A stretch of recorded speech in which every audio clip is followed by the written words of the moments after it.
deepen our connection with the land and, strive to harvest our own foods from the land, harvest our own medicines from the land, that involves kind of getting into a seasonal rhythm with the earth. And, there's not too many mushrooms that we harvest in the winter, although we are going to be talking about one tonight that's particularly great to harvest for in the wintertime or to forage in the wintertime. But as people that practice, home medicine, herbal medicine, as people that practice foraging, we're in relationship with the fungi year round. And the work that we did back in the spring and the fall was actually storing and drying and preserving these mushrooms and these fungi so we can use them this time of year during the cold and flu season, and often when our bodies really, really need them. It's also the time of year where we want to be thinking ahead a couple of steps and starting to prepare for the upcoming growing. So we can grow indoors too, and I am going to be talking a little bit about indoor growing tonight as well. But this is also the time of year where we want to start preparing for the upcoming growing season and the upcoming foraging season. So it's actually really a perfect time of year to kind of sit around the virtual campfire tonight and then dive into this fascinating topic.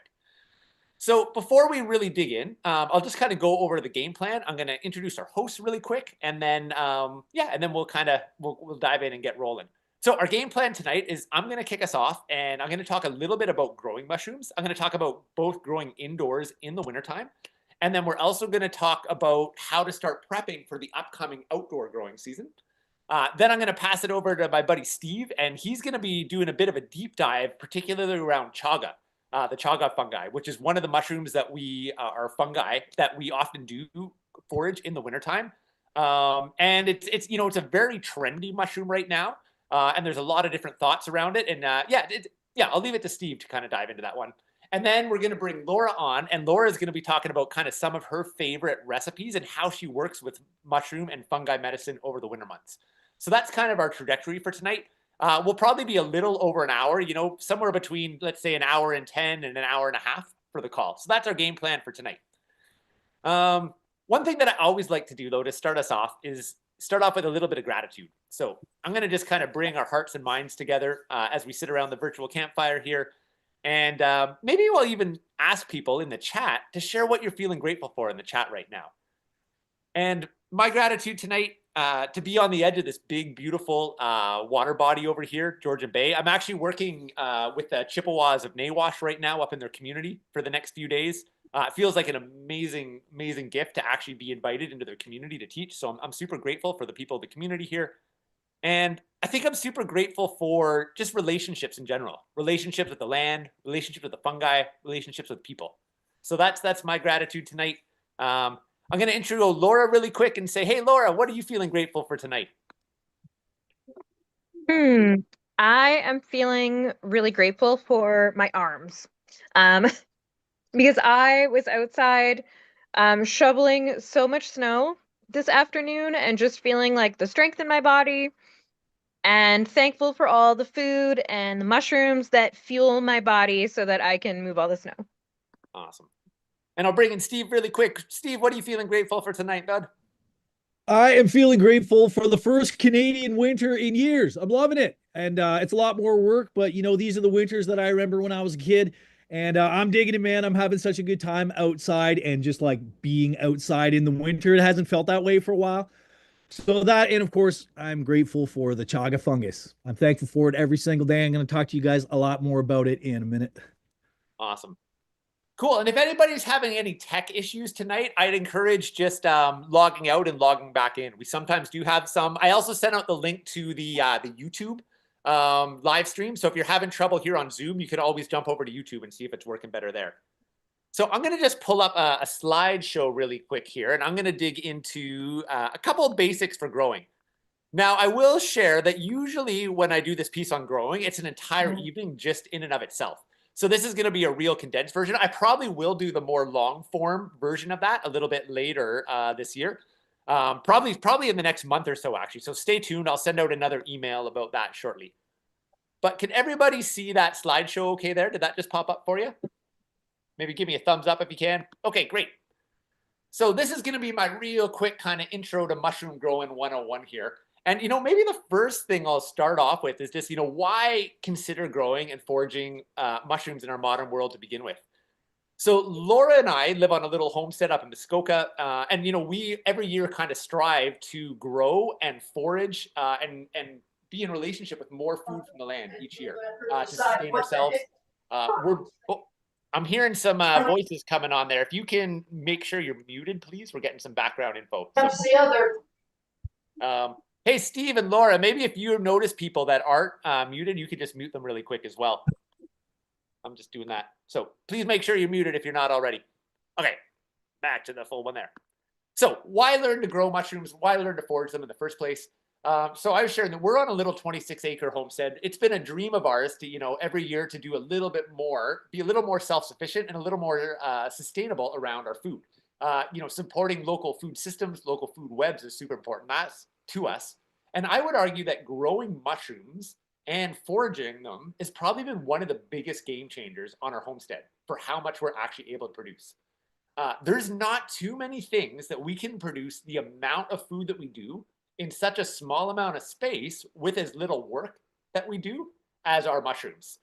So we grow all kinds of things on the homestead, but like, for example, our shiitake logs, we have, an area, well, we've got a couple different areas of shiitakes, but in an area that's, maybe 20 feet long and, maybe 12 feet wide, we can grow an entire year worth of food.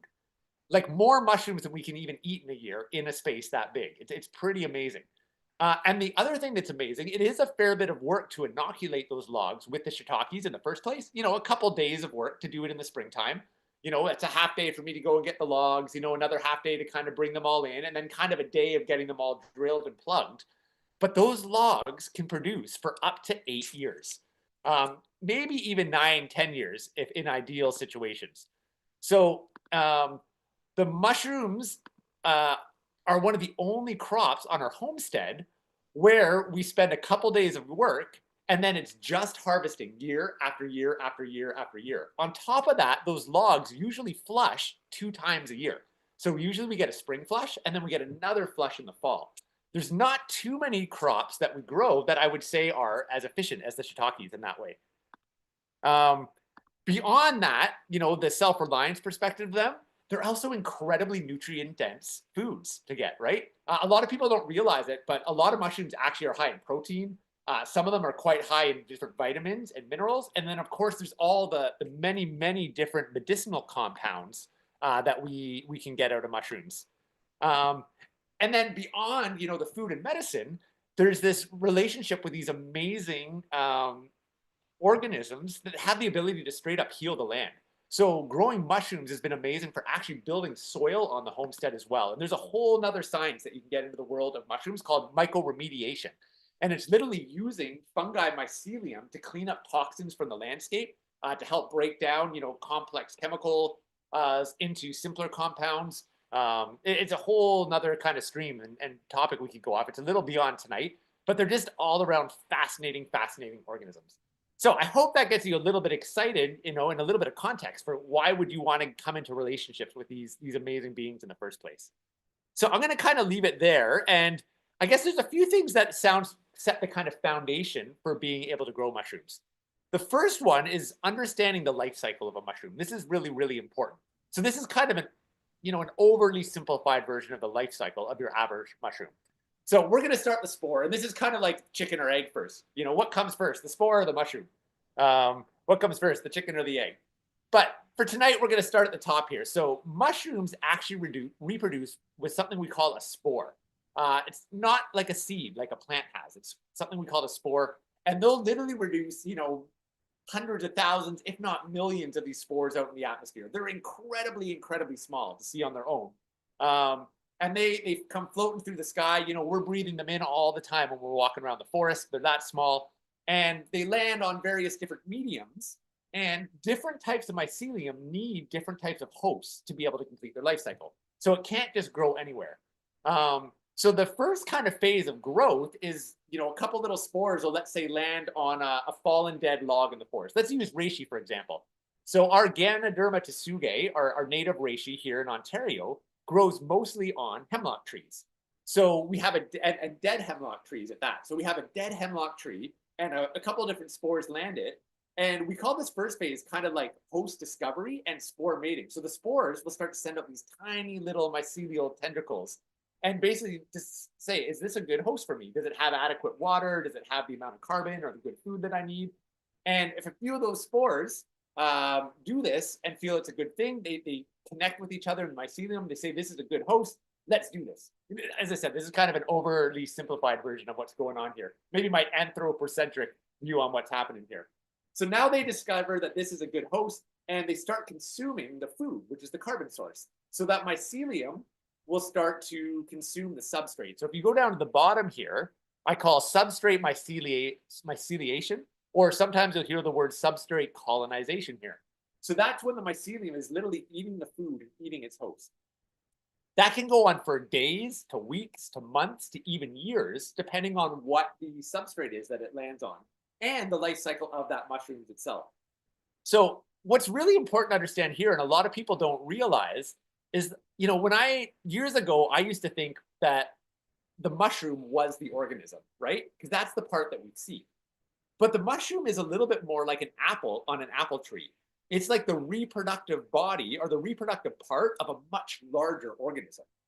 So you can literally have like football field size mats of mycelium growing under the Earth's surface.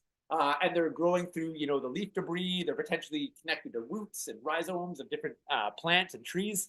And we can't even see them for the majority of their life. And then all of a sudden, they get to this full colonization or myceliation stage. And that's when they start to basically send up their fruiting body, which is the mushroom itself. But the mycelium is actually there year round. The mushrooms themselves may not even come out once a year. In a shiitake log, I said we'll often get a flush twice a year, usually the spring and then like a late summer flush. But I've had shiitake logs go dormant for like 2 years and then flush again, right? So that entire time, the mycelium's still there, it's alive, but it waits for the right conditions to send out that mushroom. And then the mushroom releases the spores, and then the cycle is able to repeat itself over. So there's kind of an overly simplified version of the life cycle of a mushroom. But why this is important for growing is each stage of that mushroom growth has slightly different needs. So if we look at the actual fungal growth requirements, fungi need food, they need water, they need gas exchange, and they need light.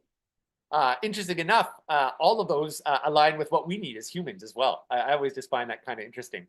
So food is usually a carbon source, right? And in the forest, that's often like it's growing through, the leaf debris, or it's growing in rotting wood. When we're growing it, it's usually things like wood chips or maybe sawdust, old coffee grinds, coconut straw. There's all kinds of different mediums or substrates that we're able to grow on, but usually it's some sort of carbon source.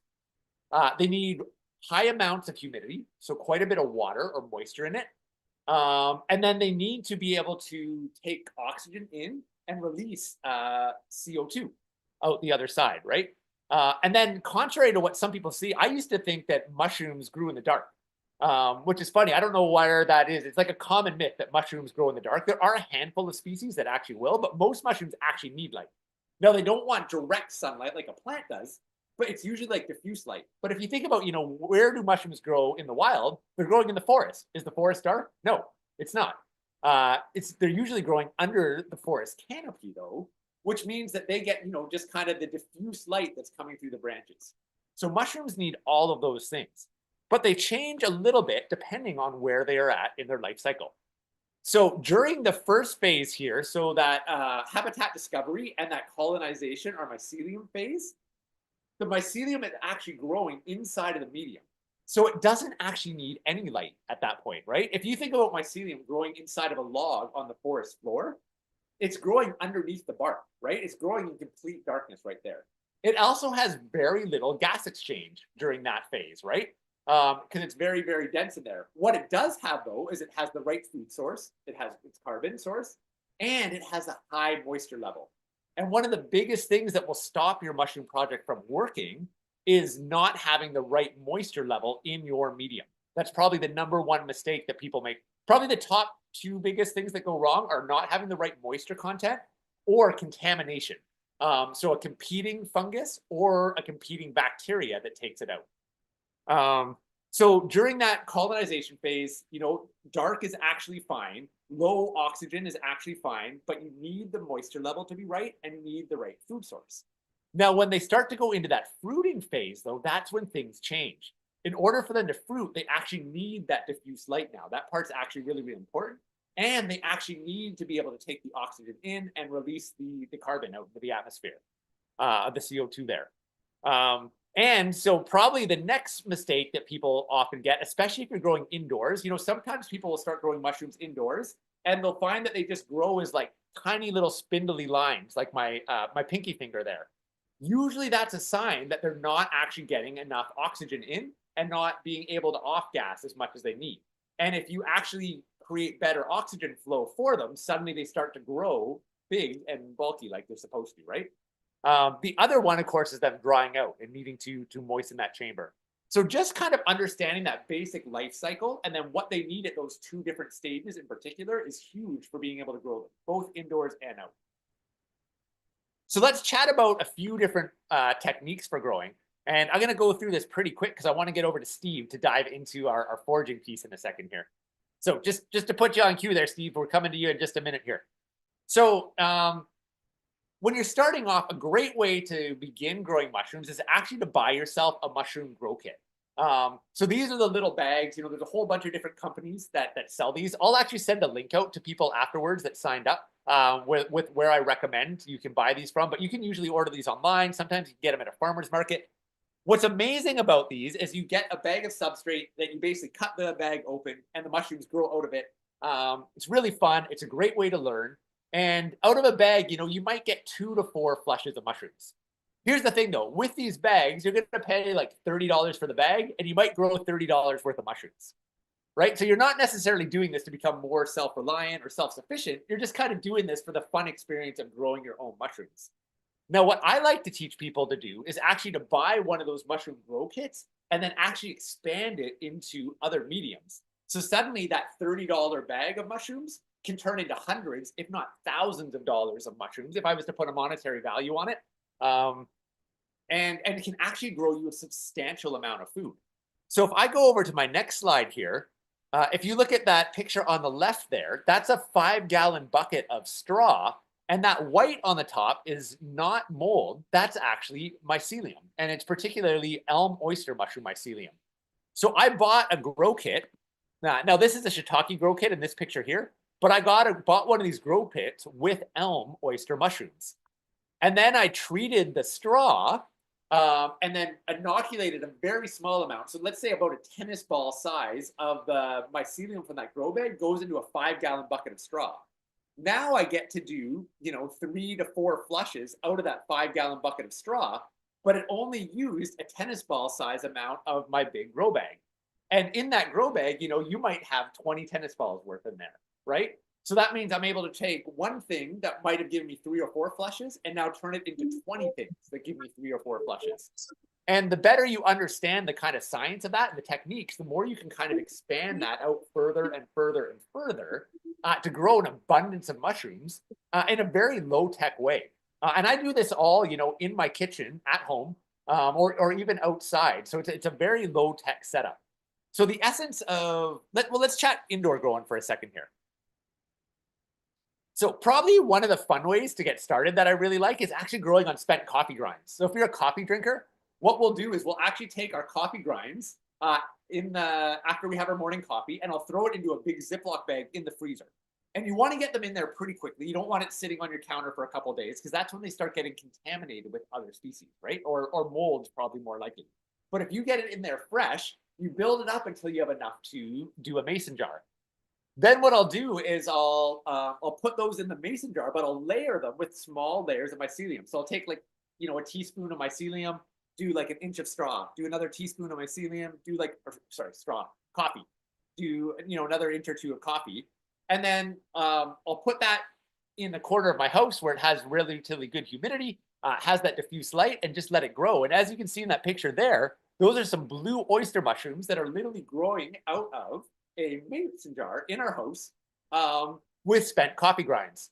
What's also awesome about this is when it's done, those coffee grinds are like superfood to now put into your compost or to put into your garden soil. So you're actually taking the waste product of a coffee. And so I drink the coffee first, but then I take the waste product and I use that to grow mushrooms. Then I eat the mushrooms and I take the waste product, which is the old spent mycelium block, and now I put that into my soil and I'm starting to actually grow my veggies with it, right? So we're able to keep cycling those nutrients throughout the garden and throughout the homestead, which is how these start to become so amazing if you are into homesteading, growing food, self-reliance. And why I said it's been such a game changer on there, right? So I'm going to kind of leave the indoor growing space there for now. The one thing I will share is there are some safety things you need to be aware with growing indoors. If you're growing any kind of quantity indoors, I mentioned, right, that mushrooms release spore. And humans, we breathe in spores all the time when we're out in the wild. We're not meant to breathe in large quantities of spores in indoor spaces, right? So there are some health hazards if you're growing in quantity. So I do teach people how to build different types of chambers inside of their house that keep the humidity level up, that are relatively low tech, very inexpensive, but they also keep the safety risk down on the spores. You also want to be a little bit careful about protecting your home as well, because if you have a moist or a damp home, oyster mushrooms is a very aggressive mycelium. You could end up with oyster mushrooms literally growing in an old carpet or even in, the walls of your house if you have a very moist house, which that's a serious risk and a serious health risk, right? So you do need to kind of know what you're doing. But what I will say is, even in an urban apartment, you can grow mushrooms inside in a small amount of space and cycle them kind of almost indefinitely for a regular spot once you learn a few tricks. So they're really, really fantastic. So touching on outdoor mushrooms really, really quickly.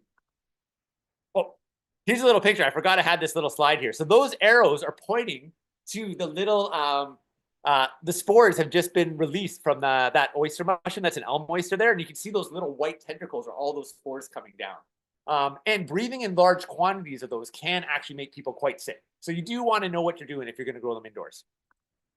So I'll just share a couple of points around outdoor growing. My favorite way to grow is actually outdoors. And we grow a few different techniques and a few different species. The thing that we grow the most of is shiitake mushrooms on logs. So we basically, same thing. We buy those mushroom grow kits, and then we take the sawdust that are in them, and we drill holes into hardwood logs. So things like maple, things like oak. Put a little bit of wax on the outside of it to seal the moisture in, and then you let it go through that colonization or myceliation phase. So when we inoculate a maple log or an oak log, it usually takes about 12 to 24 months before it actually fruits. So it is a long waiting time for that initial flush. But once they flush, they'll flush anywhere from 6 to 9 years. I would say we get probably like 7 or 8 years on average from our logs. And you can see that picture on the right there, how many mushrooms in that basket. And there's the pile of mushrooms I said, like in that patch right there, like it's basically, we grow more shiitake than we can eat in a year. And Laura will talk a little bit about how we preserve them and what we do with them throughout the year. The picture on the left there is just a different technique. This is called a stacked log technique. Those are oyster mushrooms growing there. And then another technique that we do is growing in garden beds. So these are wine cap mushrooms or King Straffari mushrooms. And you can see that picture on the left there is the straw in our squash bed has been inoculated. And this is great when you want to think about maximizing yield in small spaces, because when the squash grows, the big leaves actually create that little bit of shade that the mushrooms need, and they create that slightly moister climate for the mushrooms, right? The mushrooms grow underneath the leaf of the squash, so now we're growing two different crops in the same space, but the mushrooms also break down that straw quicker, and I think make it more nutrient dense for the soil as well. So by growing mushrooms in the bed, we're actually improving soil quality while increasing yield in the same spot. So these are just some of the tricks we do with growing mushrooms outdoors. Yeah, I'm gonna maybe leave it there tonight. As I said, we're just kind of skimming the surface. I am gonna do another course on this, or sorry, another night where I go a little more in depth to this, probably in another month or time. So watch for an email about that. And I'll just mention really quickly, if I piqued your interest tonight, I do have an online course that Laura and I have put together, just called the Mushroom Course, and we get into both growing mushrooms and wild mushroom identification in it. I'll maybe share that till the end of the class, tell you a little bit more about it. But in essence, we have a whole bunch of pre-recorded videos showing you how to grow them, both indoors and outside. I go into the safety stuff. I go into some of those tricks to troubleshoot. And we basically try and teach you how to be able to grow a year's worth of mushroom, even in a small space. regardless of where we live, how to avoid common mistakes, things like that. So I'll tell you a little bit more about where that course is later in the night. But I'm going to leave it there for right now. I'm going to stop my share. And just know we're going to do a question and answer at the very end of the night. So if you got questions coming up for you, make sure you write them down and we'll stick around and do that. So I'm going to pass it over to my buddy Steve right now and bring him in. And we're going to shift gears. That was the growing part. Now we're going to get into the foraging piece. And then Steve is also going to create a bit of a segue into the mushroom medicine piece. And then Laura will take us home and do a bit of a deep dive into how does she work with mushroom medicine in the wintertime? How does she cook with it? How does she preserve them? Things of that nature. So Steve, thanks so much for being here, man. Yeah, brother. Thanks for the invite. Thanks to you and Laura for having me. This is awesome that you do these things. I love it. Yeah, I'm just going to pin you so you show up at the top for everyone. So Steve's a fascinating guy. We've been hanging out for a couple of years now and going on lots of good adventures out in the woods there. And Steve is like a total science nerd when it comes to mushrooms. It's something I really, really appreciated about him. And he's just an all-around badass outdoors guy. He actually leads guided fishing trips over in the Halliburton area year-round. So if you're interested in going fishing up in Halliburton and going and slaying some trout, make sure you reach out to Steve after this call. But what we're going to talk about tonight is particularly the chaga mushroom. And Steve, I know for yourself, I know you have a lot to say about chaga. I think some of the things that I would be really interested in digging in tonight are, one, chaga is becoming super trendy. And I think it's for a good reason. You know, it's a very, very potent medicinal medicine. And I think it's good that people know about it. And as I say that, when something becomes trendy, I get really worried about the sustainability of it and I feel people that way too, man. overusing it and over harvesting it. So I Yeah. would love it if you could speak to us a little bit just about, when is it appropriate to use chaga? How do we know that we're harvesting it in a sustainable way? And then maybe if you want to just let us know, I mean, it's very different. I gave that life cycle of the shiitake there. Chaga is a pretty different than some of the other mushrooms, and it's kind of like how it works. So maybe you could just tell us a little bit about what makes chaga unique, when you harvest it, and then how we can make sure we're doing it sustainably, and then maybe a little bit about the medicine. How does that sound for a plan? Absolutely, man. Well, yeah, the chaga fungus, just to start off, and you make a great point, is very different than most other mushrooms. It doesn't produce a fruiting body the way that, a bolete mushroom does or a chanterelle does. The life cycle of this mushroom is measured in decades. Remember when you were a kid and your grandma used to say, you're growing like a mushroom? Well, that's because most mushrooms grow very quickly. And they grow over a very short period of time. They do their thing, they perform their biological function, and they're out ski. Okay, the chaga fungus is not like that. So, in order to understand that life cycle, which is really, really an important part of the sustainability aspect, I want to kind of explain that to everyone who's in attendance. And everyone, thanks for hanging out with us tonight. Really appreciate you being here. So, let's start out with I brought a specimen, this guy. So you guys probably know this chaga fungus. This is a beat up old study specimen that I drag around to a number of classes and courses that I teach on medicinal or functional mushrooms. And this big, weird, black looking thing, his true scientific name is Inonotus obliquus, and that's the chaga fungus. And here's how it works. So, first of all, what's the big deal about this weird black thing? It is a parasitic conch fungus, okay? It's a pathogen that causes white heart rot in the host trees that it colonizes. The vast majority of those are trees in the Betula genus, so we're talking mostly about birch trees. Okay, now there are other species that this fungus can colonize as well, but the vast majority of them are birches. And birches are an early successional species, and the major job that this parasite or pathogen plays in the forest is speeding along the nutrient cycling of those early successional species, the nutrients that it took to build up those trees, to kill those trees, help them to rot, and put those nutrients back down into the soil. Now, all mushrooms are mycelium anyway, do this function to a degree. Chaga just has a really special and elongated way of doing this, okay? Let's talk to the life cycle. Let's talk about how this mushroom reproduces. The chaga fungus, first of all, releases spores from an active one, okay? And one of those spores has to find a wound in a specific host tree that is good for it. And then once it does that, it starts to colonize that tree. It starts putting hyphae down into the wood of that tree and causing that white heart rot. And over time, those hyphae or that mycelium spread throughout the tree into the hardwood, and all the while it's building the conch, which is the chaga fungus that we know. That conch, think of it almost like a little pantry for the chaga fungus. It's a whole bunch of nutrients and chemical constituents that are built up that help keep that fungus healthy and helps it to survive. We surmise the long, cold, harsh winters in the climates where it grows. Okay. So, in order for this thing to reproduce, it has to go through all that, and that process can take decades until the chaga fungus finally kills that tree. And then the tree has to rot for another, we don't know how long, it might be 5 or 10 years till it gets to the point where the bark begins to split open and a very special process begins before that life form can even sporulate and send out progeny into the world. So the life cycle on average from most studies that I've read on this particular fungus varies from anywhere from 10 to 80 years or more. So just think about that. Let's just pause on that for a second.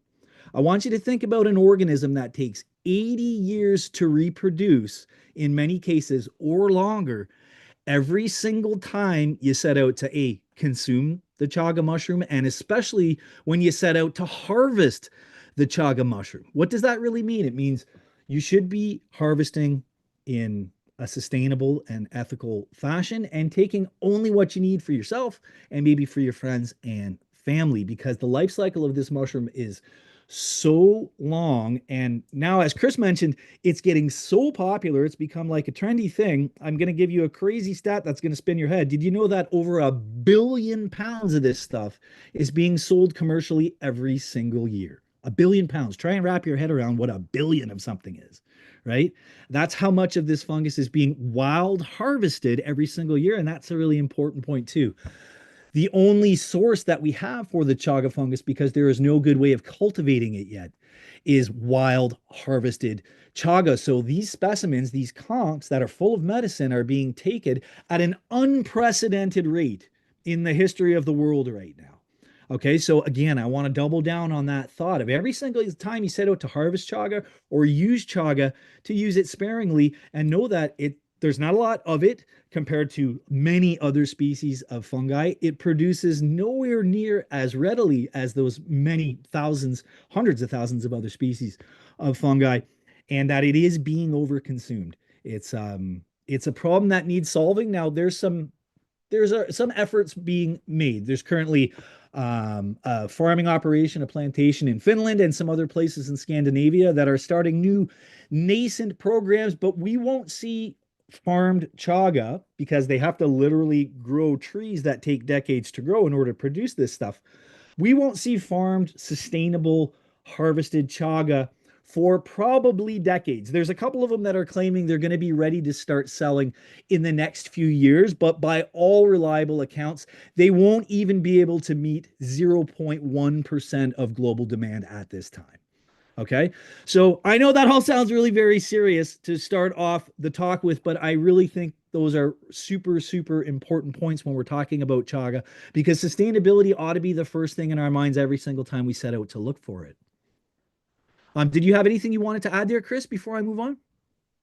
No, just great. I think it's really important. Maybe one of the other parts there, Steve, and if you were planning to go here, then don't let me throw you off. But I Oh, think one of the other I have things that no idea people what I'm going to say. is, you know, so, well, I guess the two questions that come up is, what does sustainable harvesting actually look like to you with chaga? And Yeah. then, what's your thoughts on how much we should actually be consuming? Because obviously those two things are very much linked. The first one is an easy question to answer, and the second one is more difficult. And I'll tell you why. Let's take the second one first. Everyone's needs are going to be different based on what's going on with them, health wise, etc. Now, if you're not using the chaga fungus to treat a specific ailment or condition that you have, a medical thing going on, I would say, a conservative or reasonable amount to be using just for its antioxidant value, for its immune boosting properties or its immunomodulating properties more accurately, would be a cup a day in courses when you feel like maybe your immune system needs a boost. I know a lot of people consume chaga almost exclusively in the wintertime when they think they might get a cold or a flu. And that the antioxidants and the massive amounts of them, I'll talk more about that in a minute, can help to boost their immune system when we have cold weather and, nature's a little hard on us. So there's no scientific exact recommendation that anyone could make to you about how much you should be consuming. Um, I think the guidepost for me is sparingly and when I need it. And everyone is a little bit different on that front. Now, to go back to your first question, um, how to do it sustainably. Well, there are a number of schools of thought on it. In fact, Laura and I just made a YouTube video, which is coming out tomorrow night on my brand new YouTube channel. A really super in depth, way more in depth, Laura, than I even planned it to be. We really got into the nitty gritty on the chaga fungus. That'll be coming out tomorrow night on my YouTube channel at 7 p.m. But we show two different ways of doing sustainable harvest of the chaga fungus, and there are many more. The method that I advocate for is to use a saw and to leave a third behind on the host tree in order not to damage the tree. And also, I feel like the saw sometimes can be a little safer for the forager and certainly easier to use for some people. And now that third that I talk about, that's people get real up in arms about that. I don't mean it to be any kind of scientific 0.33%.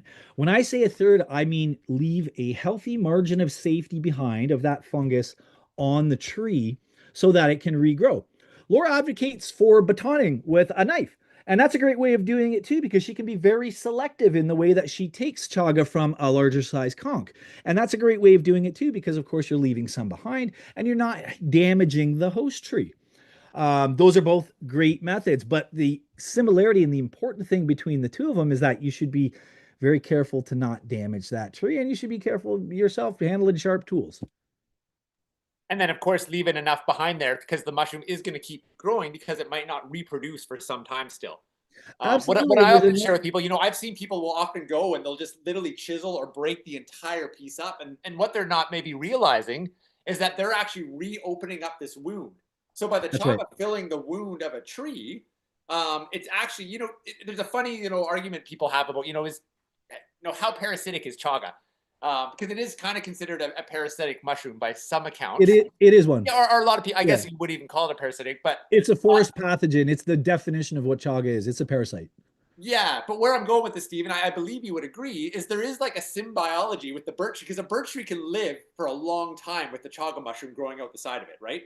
Like I've watched birch trees Yeah. grow for many, many years. And if I was to come up and actually rip that whole chaga up, that chaga has filled the wound of a tree.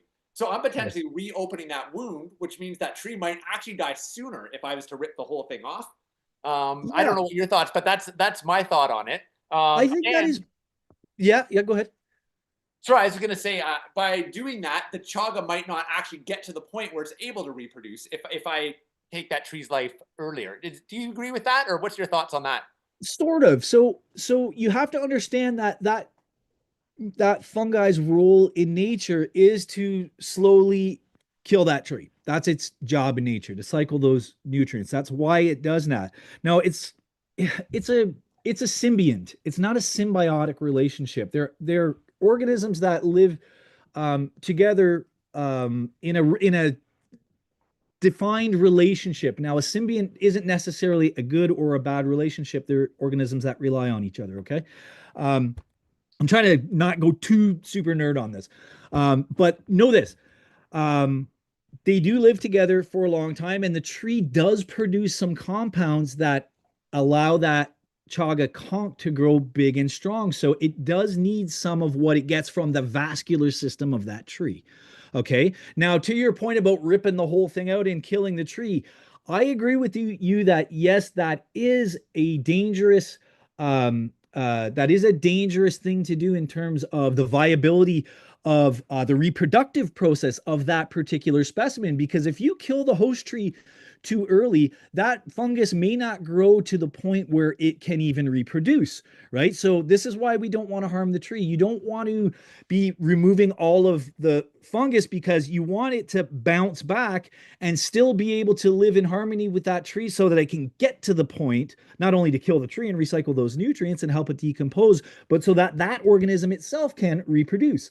And that's a whole very complex, long, decades long, as I explained, dance, right?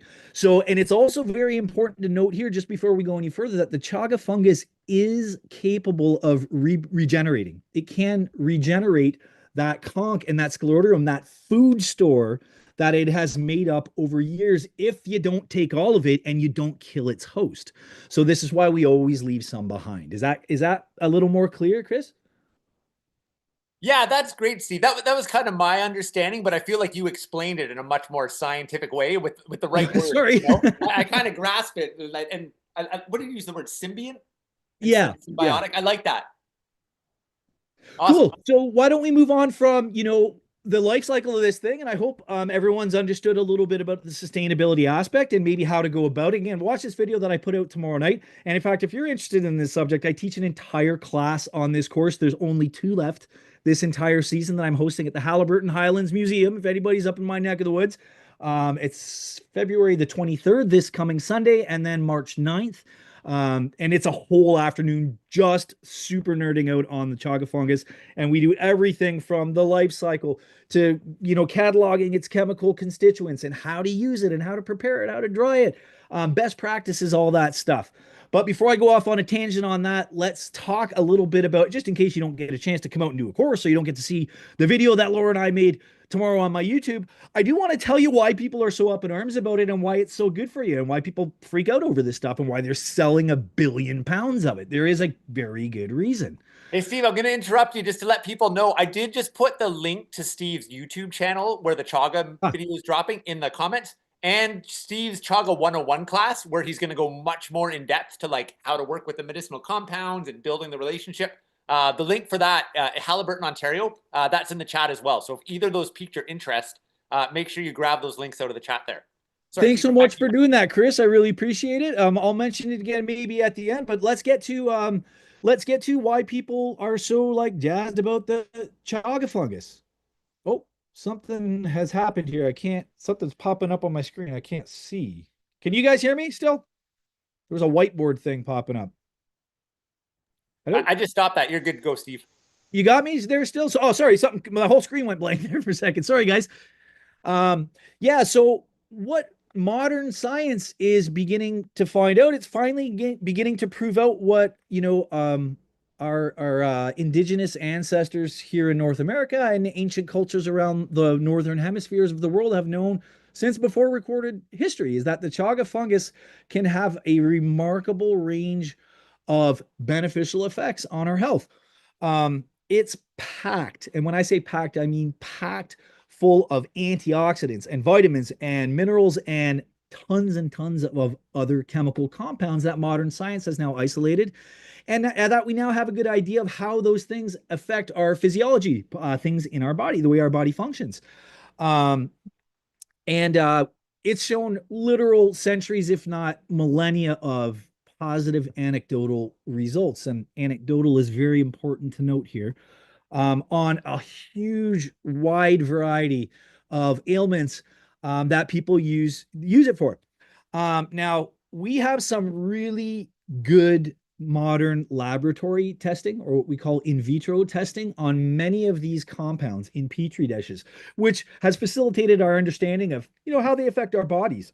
And there are even a number of animal trials that have been done with these compounds to help us understand them better, and a very limited number of historical, what we refer to as in vivo human clinical trials with many of the compounds contained in the chaga fungus and the chaga fungus itself as a holistic approach to healing or treating various ailments.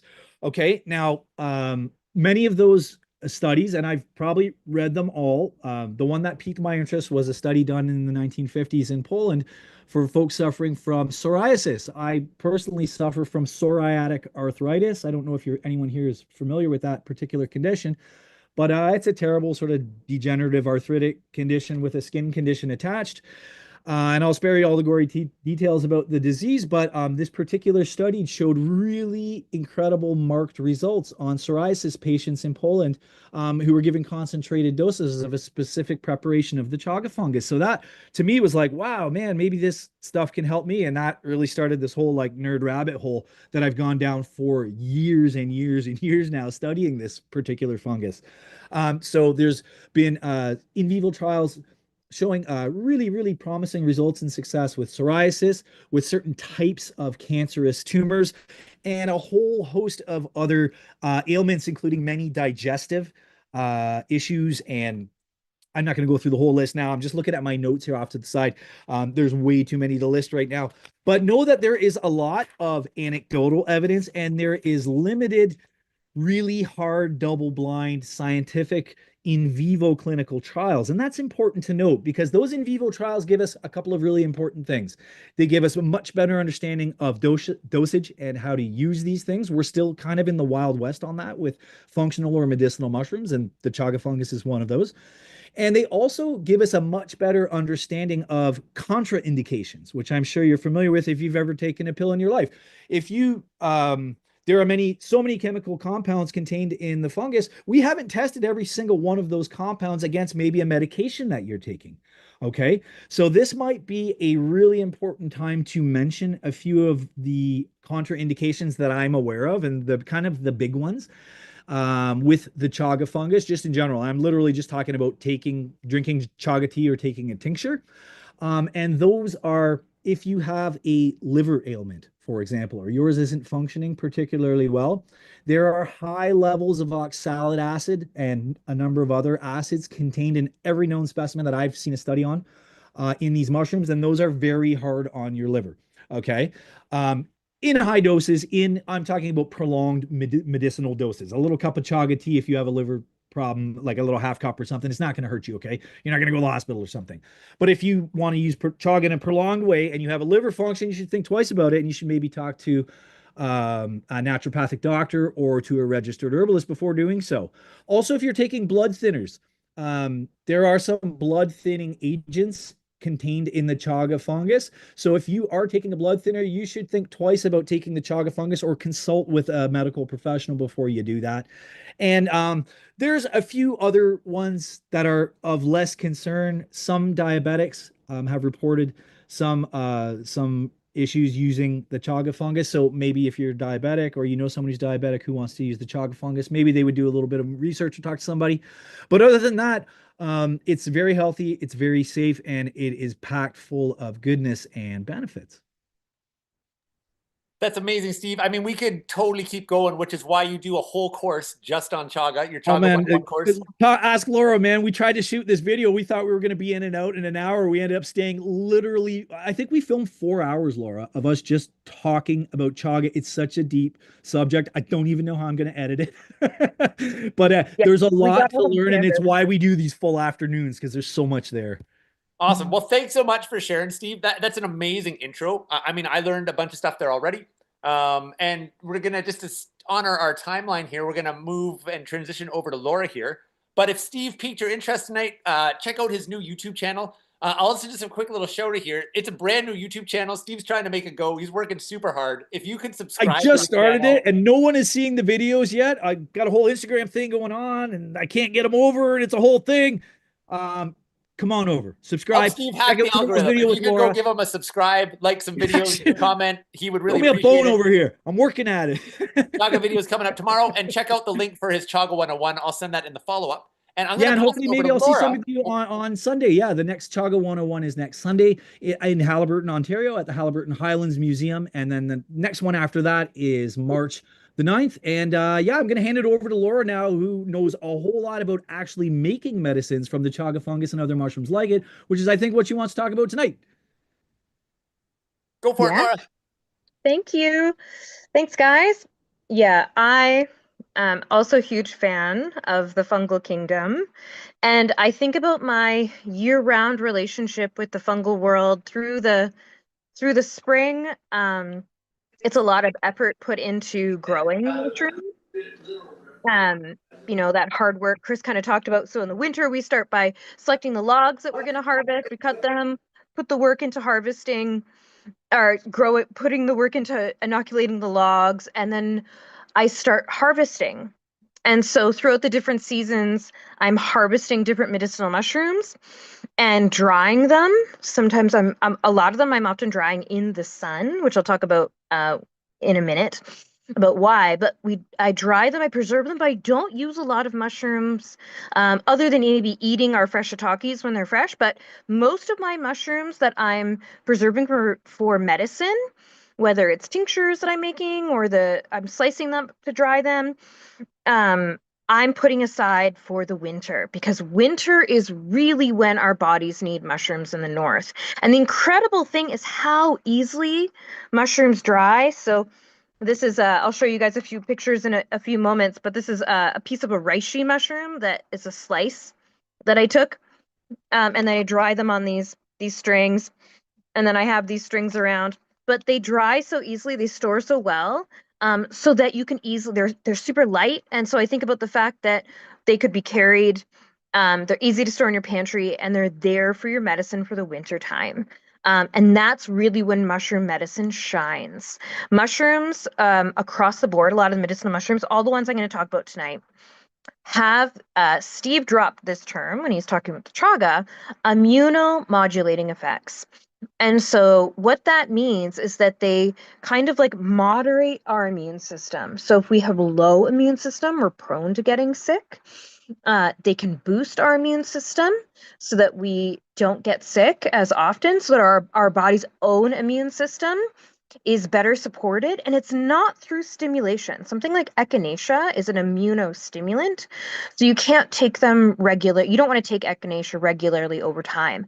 How medicinal mushrooms work is over time. So over the course of use of weeks, say through the winter season, they're naturally supporting our immune system so that it just has better defenses. And by being immunomodulating, it also means that if you have an overactive immune system, so if you're prone to kind of autoimmune diseases that cause kind of inflammation in the body, that's things like rheumatoid arthritis and different other kinds of immune conditions. It can also lower that overfiring immune response. Allergies is a perfect example of an overactive immune system. It's our body responding and reacting to a substance that we don't necessarily need to respond to. And so mushrooms can help to lower that response. Reishi, the one that I'm holding in my hand right now, is a really great one for helping support people with allergies. So yeah, so I think about the fact that this is the time for working with the medicines that I have preserved over the seasons. So Chris, I gave you a few slides. Do you mind pulling up the first slide? Okay, so here's a fun one here. So this is a picture of me in our shiitake mushroom, one of our shiitake mushroom patches. This is actually, you can see all of those different amazing mushrooms on there. So this is from the summertime. And so we would harvest these mushrooms and eat them fresh, but I also, so when I harvest these mushrooms, what I will do is we harvest them and then I go and put them intentionally in the sun. And this really cool thing that makes mushrooms kind of more like animals than they are like plants is like us. When you put mushrooms in the sun, they create vitamin D. And one of the things living in northern temperate climates in the wintertime, we all know we don't get enough vitamin D. So all of these shiitake mushrooms that I put out in the sun, and then whether we freeze them and we kind of eat them more fresh, or whether we dry them, and then I use them. I often will use like the hard woody stems, and I'll save maybe some of the ones that got pretty slug chewed, and I put those as like I call them my B grade mushrooms, and those are the ones I might use in more like teas and stocks and broths. But that they get this incredible vitamin D boost, which we all know in the northern regions, we all need more vitamin D. So shiitake are probably one of the most studied mushrooms on the planet. Thousands of years of use in traditional Chinese medicine and Asian cultures. I really send a lot of gratitude to Asian cultures for the cultivation and the perfecting of the growing of these mushrooms.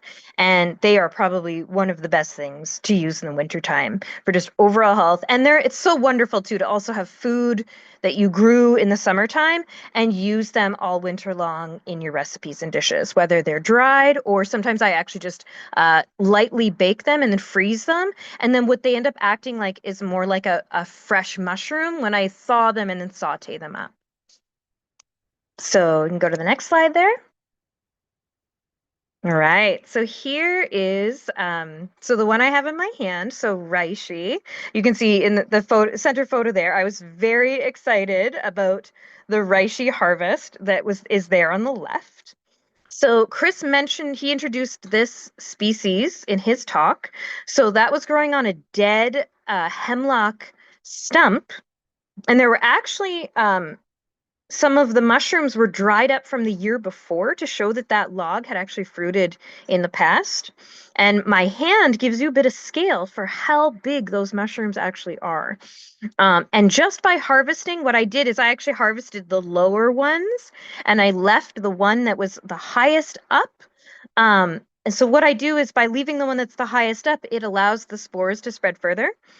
When it was fresh, I sliced it into my slices. So with a strong serrated knife, we slice them up thin, put them on a string, and then they dry really easily. And then we're using them in the wintertime. So in my stocks and my tea that I'll show you in a little bit, as well as making tinctures. This is one that I definitely make tinctures of, as well as being immunosupporting, that immunomodulating effect. Reishi also has it's really calming to the nervous system. Again, anti-allergen effect. It is, again, like shiitake and chaga, very highly prized mushroom in China. And if you're buying reishi, it's often Ganoderma lucidum. But here on Turtle Island in Ontario, we have Ganoderma suge, and it's suge because it only grows on the hemlock tree, but the properties are very, very similar. So we harvest it in July, but primarily use it in the winter. And then on the right is an artist conch, which if you look at the Latin names, you'll see is also a Ganoderma. So along with chaga, has those immune supporting properties. It is a perennial mushroom, unlike the chaga, so it'll actually grow. So you can see the darkest brown line on the mushroom on the top is the ring that grew that year. And then you can actually see a few other rings so that mushroom looks to be about 3-4 years old. And then on the bottom, you can see the beautiful artwork. That's a picture that one of my students carved for me. That is the mushroom. That's the poor side that can actually just be like, you're not even really etching it. You're just like touching it, and it kind of you can use it to make really beautiful art, hence its name.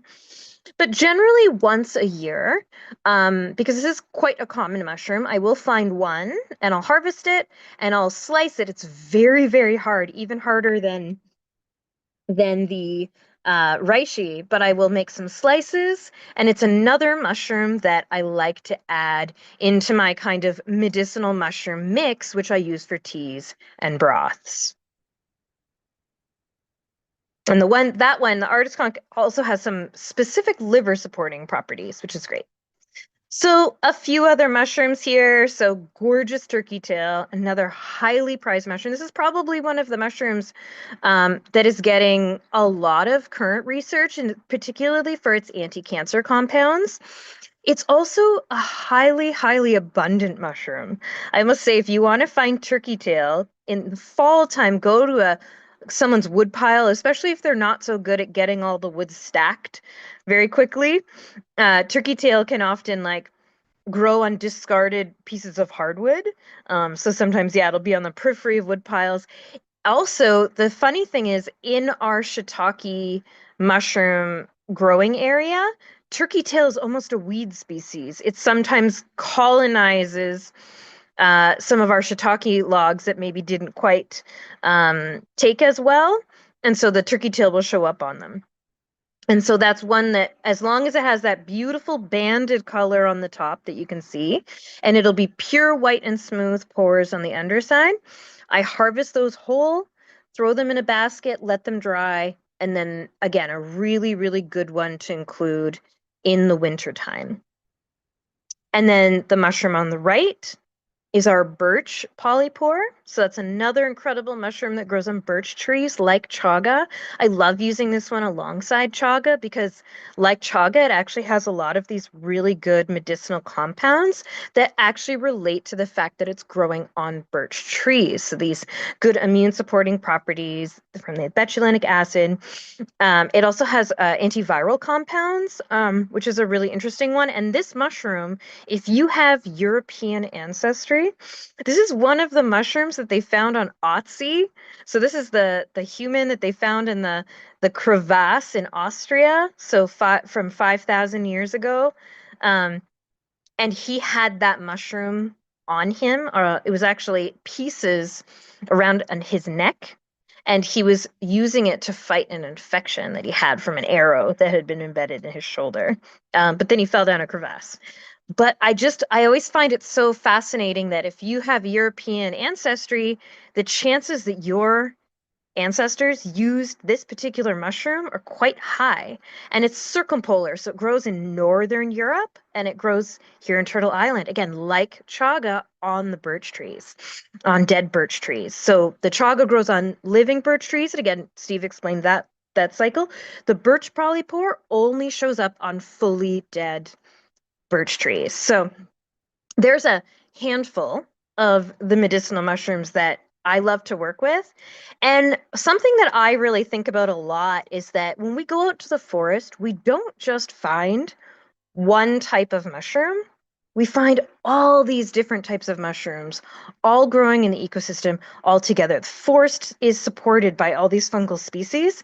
So I like my medicine to reflect the natural environment. And so I love to use not just one, kind of superfood mushroom. I love to use a number of different mushrooms together, almost as a reflection, as that in an ecosystem, it takes many species supporting each other. I want my herbal medicine. I want my holistic medicine to reflect a holistic approach, which is not just relying on one individual, but a community of individuals.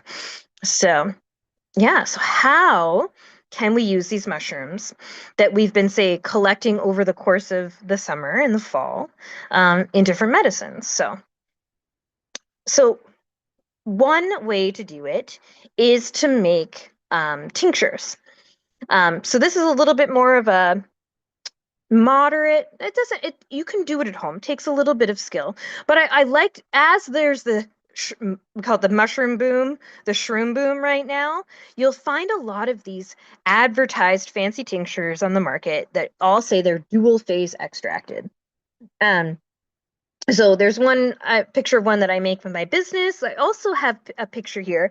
The one that's the handwritten label is one that we actually made in my Fungi is Kin multi-season mushroom class. And so we collected a variety of different mushrooms for over the course of 2 months. And then we actually did this dual phase extract. And what that is, it's the first part is you basically make an alcohol extract, high percent alcohol, 75%, sometimes 95% alcohol extract. And then you actually take those mushrooms and then you make a tea at low and slow water extract. And then you combine those two together. And what you end up getting is the widest range of medicinal constituents. You also can kind of like get the absolute most out of a small amount of actual mushroom. And so that's one thing that I always think, if I'm going to harvest these medicines from the landscape, how can I make sure I'm getting the most out of them? So by making a dual phase extract, or by just making really, really good water extracts, we can make sure we're making the most of them. And yeah, so again, quick intro for tonight on just like what a dual phase is. So what it just means, a dual phase just means they've done an alcohol extract, they've done a water extract, and then you combine the two to get the widest range of constituents in a form that's easy to use. But It takes a little bit of learning how to do. It's one of the things that I teach as along with like identification, and we go out foraging in my fungi is kin class. And so we can just go to the last slide, Chris. So water extracts, so tea. Tea is probably the single most approachable way to work with your medicinal mushrooms. You get all of these really good polysaccharide compounds. So they're these kind of sugar, long chain sugar based molecules that are again a lot of the base of that immune supporting, particularly as it relates to like the immune system in our gut. So we can get really, really good medicinal compounds, not the full range, but a lot from just doing teas. And so I do tea. So I put here, we can give everybody this mushroom chai recipe, but along with doing mushroom teas, I'm a huge advocate of making broth with my mushrooms. So we raise rabbits here, so we often have, and you know, it's also the same if you have chickens. We don't really eat a lot of chicken because we raise rabbits. Um, and so every time I cook a rabbit, I have all the bones. You know, maybe you get good beef bones and you're doing bone broth. You raise chickens or you have chicken, you get chickens. Or if you're vegetarian, you can actually just save, you know, all your veggie scraps. So when I make my good, nutritious bone broth, I also include the shiitake stems and maybe again those ones that got a little slug eaten. I'm adding my reishi and artist conch slices. I'm adding pieces of turkey tail mushroom and birch polypore slices. When I do the chai, like a tea, like kind of this nice like chai spice, I'll add chaga, but chaga has a very distinct, almost vanilla flavor on its own. I don't tend to use it in my like bone broth, but I definitely use it in chai. But I will do so I like to so the way that I often will do those stocks and broths and these instructions are in the tea. The key with mushrooms when we're making them, oh, people are asking, do you leave the mushrooms in for soup later? Most of these medicinal mushrooms are actually very woody. So they're kind of like we actually are just using them for making the broth, the stock. Again, like chai, we think about those hard spices that we're not really like eating. So think of them the way that you think about bay leaf in a soup, but really it's stock. So low and slow is the way to go with mushrooms. So mushrooms, we never want to really be boiling them aggressively. We want to put them in a pot. We want to simmer them very gently. So if I'm making stock, you know, I've put that in the pot into my crock pot. Um, with, you know, my bones, I keep veggie scraps in the, you know, of my carrots and onions and celery and, you know, garlic. I put other herbs that are delicious. I put black pepper and I put a little bit of apple cider vinegar for um to break down the bones. And I cook it low and slow. And I mean low, putting it on the lowest setting, and slow. If I can let that bone broth, my stock, cook for 24 hours on low, I know I'm going to get a really good extraction. So because we're cooking mushrooms on low heat, we need to give them time. This chai recipe, you can see you kind of you make actually the mushroom part first, and you want to cook it for a minimum of 2 hours, even better if you can leave it overnight. Hence why a crock pot is often a little bit safer than, say, leaving it on a stove. And then you strain off part of the mushroom tea, and then you kind of add the chai spices. And the nice thing about the mushrooms is that you can often like add more water and like keep getting a good extract from it. And that's kind of again another way that we can like get the most out of these precious foraged mushrooms. Um, you know, we're not just taking them, brewing them for 10 minutes, and then discarding them in the compost. You want to really cook them low and slow to get all of the medicine from them, to not just for ourselves, but also to respect the medicines by taking that low and slow approach. So broth, and then again, once I make that broth stock, I use it for the basis of soups. I use it in all my cooking. You can even just make nice miso for breakfast. And it's such a good winter medicine. Mushroom chai, we'll have a pot of this going. We'll have a mushroom going and then even keep that pot warm on on our wood stove on a trivet so it just stays warm and sip on that, especially when you're going through periods of the winter where you feel like your immune system is like a little run down. Having that mushroom tea, having that stock, and then what we do is I freeze it into cubes. Like I have these like they freeze like 1 cup cubes, and then we have bags in the freezer.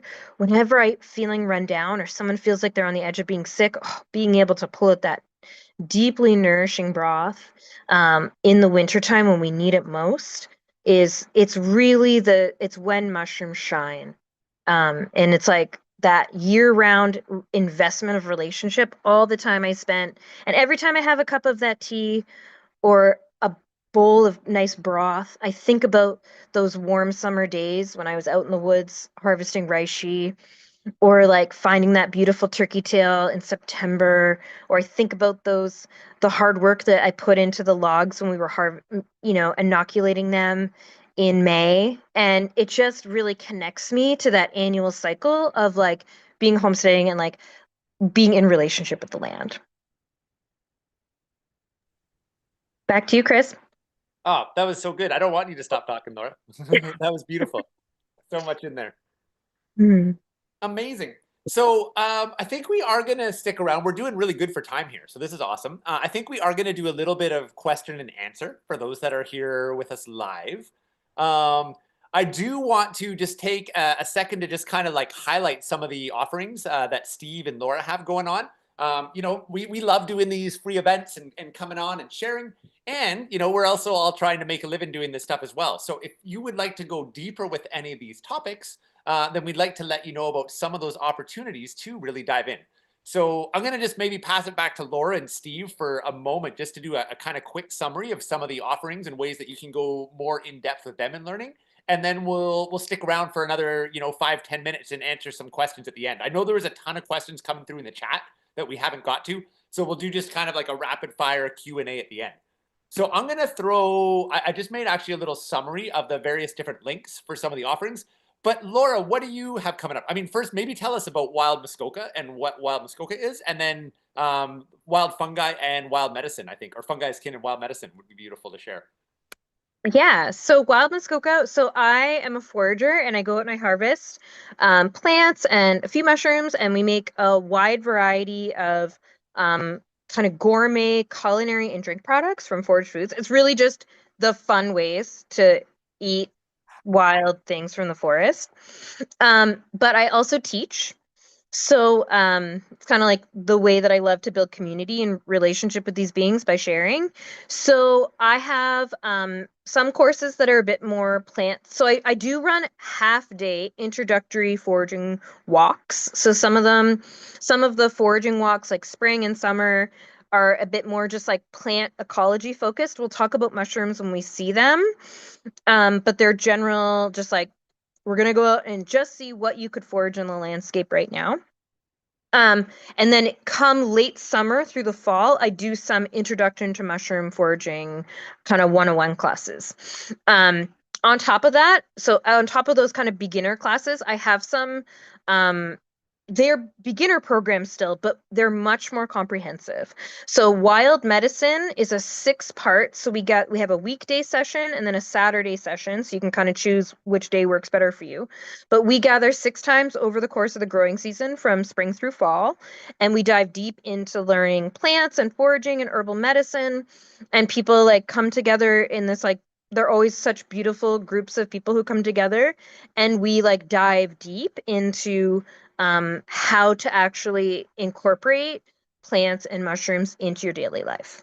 And then coming out of doing wild medicine for so many years, I felt like mushrooms, I just didn't have enough time to go deep in working with mushrooms. So I created a program called Fungi's Kin. And so Chris, actually you help with that one.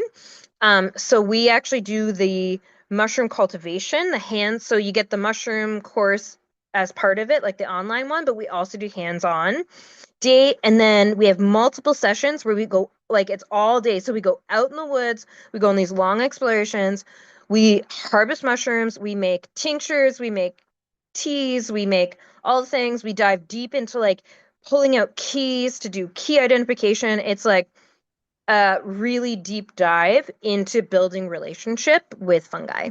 And so from introductory programs up until kind of longer term, like in-depth programs, I love sharing. And if you're just into tasty, delicious things, I also love just sharing tasty, delicious things made out of plants and mushrooms. Awesome. Thanks for all that, Laura. I will just give a quick shout out too. If you just want to try one of these things right off the bat, I want to highlight Laura's mushroom cacao bitters. I've been putting it in my morning coffee, and oh, it's delicious. So that's over at Wild Muskoka there. And Andrea, Andrea had just asked, is the fungi is kin class covering the same stuff that's in my online class? And the answer is like, there's a little bit of overlap, but fungi is kin is so much more in depth than the online version. It basically lets us do a bunch of the things from the online class in person so that you actually get the hands-on experience. And then we go like, we basically get the time in the forest that you just don't get in an online course. Awesome. I'm just going to throw those links down at the bottom of the chat again there so they're fresh for folks. So that's some of what Laura was going on. I do want to get to the question and answer. But Steve, why don't you just tell us what you have coming up? And I have put the link, Steve, so you know, to your Chaga 101 and your YouTube channel. Remember, please subscribe to you, Steve, on YouTube. He's trying to hack the algorithm. It's hard. Give the brother a break and a hand. It's not working. It's not working at all. It will though. Yeah, well, thanks for that, Chris. Thanks for throwing those links down there. Yeah, I offer a number of courses. I'm an outdoor educator, just like Lauren, Chris as well. I have a 60-acre property here in Haliburton, Ontario, and I do weekly classes from June through the end of October. Weekly classes on mushroom identification, plant identification, medicinal or functional mushrooms. I have some new offerings this year. Ontario forest ecology is coming up, and a whole bunch of other really interesting stuff. I also teach these classes all over the province of Ontario. I travel around a ton. So like get on my Instagram, Stevie_Funford, just like you see on your screen right now. And I announce travel dates on there and when classes are coming up and where they're happening. And I'll be doing a bunch of that stuff on my new YouTube channel as well. But for now, I never did mention this. I'm actually primarily sort of an Instagram dude. Most of my stuff sort of happens over there. Then YouTube is like a new thing. And I hope you see you over there. Awesome. Thanks so much, Steve and Laura. And I'll finish with the last one, and then we'll be done with the sale pitches. So I appreciate everybody hearing us out. As I said, this does help support small business, helps us run free stuff like that tonight, being able to let you know about the paid offerings going on. So the last one on the little list there is just the online class. So if you're not in Ontario, or maybe you are in Ontario, but you're not able to show up with us in person, Laura and I do have an online mushroom course. It's got a whole bunch of pre-recorded videos on how to grow both indoors and out year-round, how to take that $30 grow bag and turn it into $300, if not $3,000 in mushrooms. So we teach you everything in depth, how to get set up. We also have a virtual mushroom walk with Laura. And you know, what we found is even people that come to Laura's mushroom walks will sometimes buy the online course afterwards because she covers so much. And then you go home and you're like, oh my goodness, I forgot half of that already. So it's really nice to go back and pull up these videos and, oh, there's Laura again with the mushroom. And it's like I'm back on the walk and I get to look at it up close and she shows you all the tricks. So that course is just called The Mushroom Course. The link's at the bottom there. And I am offering a 25% off discount code for everyone in the webinar tonight. So if you put in WILD25, you'll get 25% off that course. So we're going to leave it there with the sales pitch again. Thanks so much for hearing us out. And oh, nice. Colleen just said, I attended your awesome class, Steve. So there's a nice shout out for Steve there. I think I saw another shout out for someone saying they'd attended one of your classes earlier. So let's open it up for a few questions. We got a few minutes left here. Loving the vibe in the crowd here. So yeah, just throw your questions into the chat. You could even unmute yourself quick if you want to, just to throw something out. But maybe we'll prioritize chat questions just because we got quite a few. I haven't even looked at the chat yet. I got to get in there. I don't even know what's going on in here. So if you want to throw your questions in the chat, I'll read them out. If you can't write in the chat and you want to mute, hey Shell, why don't you unmute yourself quick and just ask? Yeah, I put it briefly in the chat, just in terms of lion's mane. I've heard some great things about it and had some that I purchased not too long ago, but haven't heard any mention of foraging or growing it. Laura, you want to take that one, or you want me to hit it? Yeah, I can mention it. So there is a few different species. The family name for lion's mane is Hericium, and there are a few different species of Hericium that do grow wild. The true lion's mane, the Hericium americana is I don't find it as often. I find the like bear's tooth, the corallades like much more commonly, which is a great edible, but not as much medicinal. So it's not that you can't find it, you absolutely can. But I think if you want to use it medicinally, using it, getting like growing it, or getting it from a local grower is a really good way to use it. It's I think primarily it was first an edible, but it is one of the newly researched mushrooms, specifically in relation to brain health. We could almost do a 2-hour class just on lion's mane. But yeah, it has its particular properties in relation to being actually helping potentially with neural regeneration, is quite fascinating. And yeah, I'm very excited about the research that's coming out about the kind of nootropic, the like a brain enhancing, and then especially for people who are older and potentially mitigating things like dementia and Alzheimer's symptoms. But more is to come out about that. But yes, it can be found in the wild. I don't find it as often. Steve, I'm interested if you find like the true lion's mane, or just I more often find like the bear's tooth more commonly in our forests.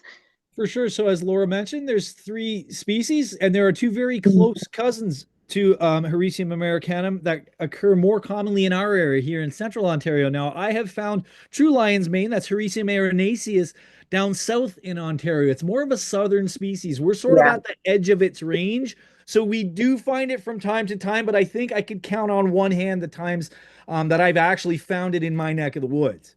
Yeah.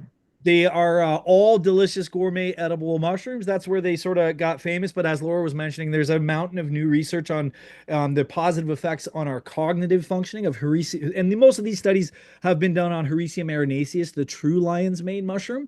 But its cousins do share some of the same chemical compounds, just in lower concentrations, and can be. And I'm very excited to see where the research takes us on our northern cousins in the future, because I think with concentrated extracts, etc., we may be able to get many of the same benefits. Great. The brain function is real important and interesting to me. Also, I've come across it in terms of being beneficial for the health of dogs, and I have a lot of dogs. Awesome. Thanks, Shell. Thank you. Yeah, sweet.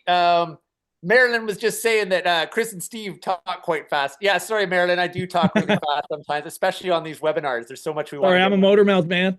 Yeah, you could watch the Watch the replay. replay and slow it down. That's what I was going to say. You could Do watch the half replay speed and with slow it me. down. All right. So, Andrea asks, how long is chaga good for after harvest? Long time. Very, very long time. The shelf, I don't think there's an exact number on shelf life, but if you've properly dried and stored it in a glass container that's airtight, we're talking about years. Amazing. Awesome. Melissa just said big recommends for Chris and Laura. They're amazing. Thanks so much, Melissa. And nice to know about Steve now. So awesome. Oh, she says stay awesome. Aw, thanks, Melissa. That's so nice of you. Oh, Sherry's going to go follow you on YouTube, Steve. So that's amazing. Thank you, Sherry. That makes a good Rose, video. yes, I will email the links out to everybody. So that's Rose there. You should email the recipe for the chai too. Sure. Yeah, I'll send all those out in email. Can you dry lion's mane like you can the others from Trudy? Yes. Yep. Yeah, it's very easy to dry. Any of you other freeze-dried mushrooms from Rose? I don't have a freeze dryer. Do you, Laura? I don't have one. I don't have one. I mean, if you have the money, they are amazing. And like in terms for the length of time that they're good for is incredible in terms for just like preserving the shelf life. But you're talking, I think the entry point is like $3,000 or something. Yeah. Yeah. So I do very well with dehydration. Thank you very much. yeah, I'm gonna do the best that I can with the technology that's at my income level. But yeah, if you have the money to get a freeze dryer, go for it. You'll definitely get amazing long-term stored Long mushroom. shelf life. People say with, especially with garden goodies, I'd love to have one just for the spoils of my garden. I grow over 1,000 pounds of food here on my property every single year. And I do a lot of dehydrating and freezing and fermenting and such. But Yeah, I'd love to have a freeze dryer just for that because the word is that they even just in terms of preserving flavor, you get a lot more than with dehydration. yeah. Cool. So I think we'll just take two more questions. We're like a minute away from the hour and a half mark. So I'd like to maybe keep it about to there. So we'll do a couple here. I see you waving there, Jocelyn. So we'll grab you in there. So Wendy, and I see Colleen there too. So Wendy was just asking if you were to add some chaga to a pot of coffee, for example, 10 cups. So I think she's presuming 10 cups of coffee. How much chaga might you add to 10 cups? Any recommendation?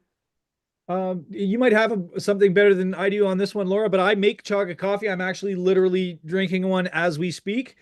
And as you'll see in the video that we're talking about tomorrow, the powdered chaga that you get as a byproduct of processing the conch is what I use for that. It's just a little powdered substance, and I put a couple of tablespoons in with my coffee in the morning in the wintertime when I need it as a boost. I don't think there's a formula for it.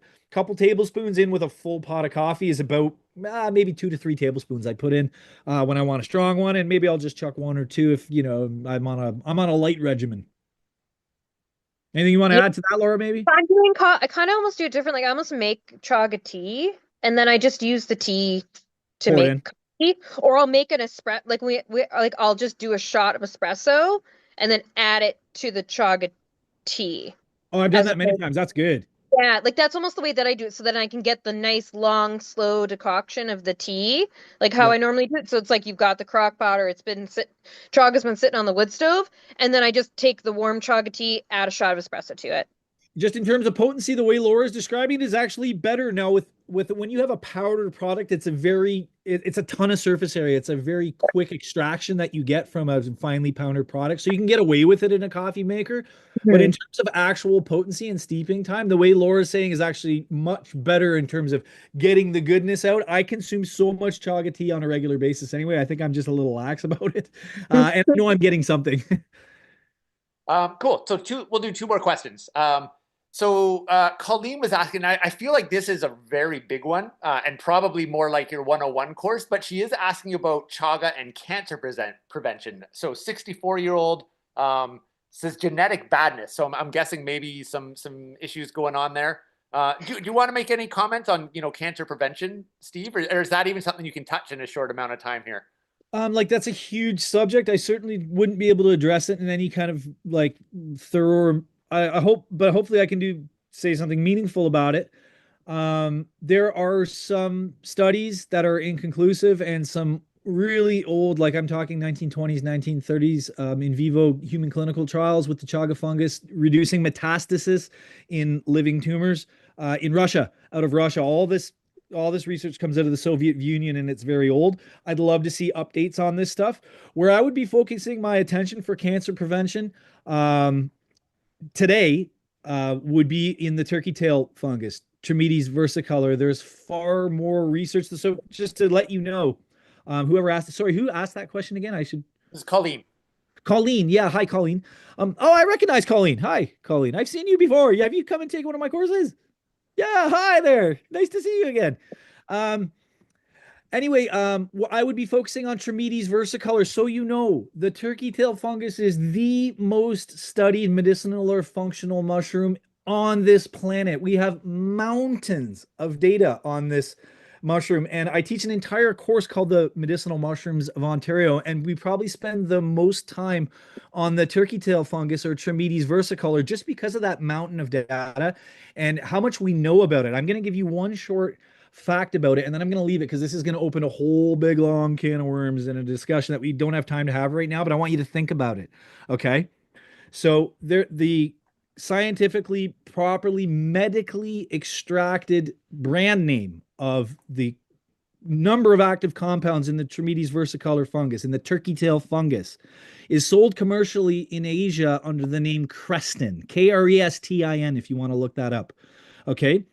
That drug, which has also been not approved, but anyway, I'm not even going to go into that part of it. Sorry, I teach a course on this. I have a lot of information on this particular fungus.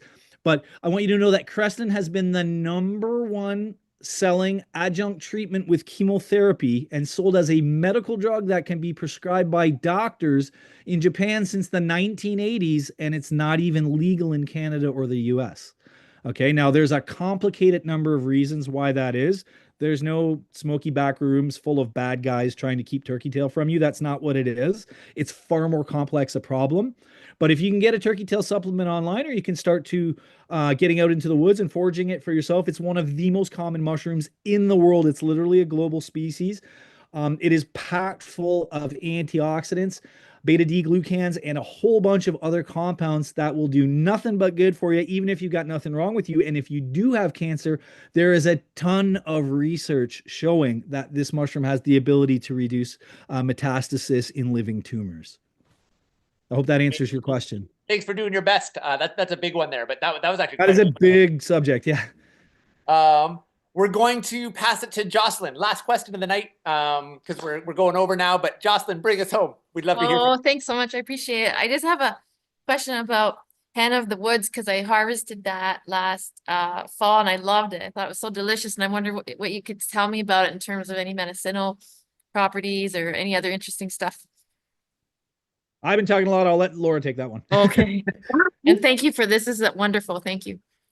Yeah, I don't get, actually, it was you, Steve, it was you and Chris who brought the only hens that I got to have last fall.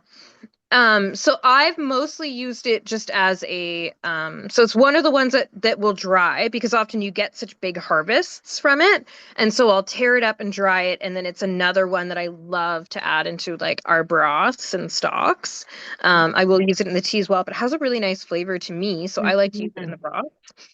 And again, like a number of the other medicinal mushrooms, really, really good for the immune system. I'm trying to remember right now. I'm actually not quite remembering its exact kind of like specific characteristic, besides just, again, those good polysaccharides for immune support. Mm-hmm.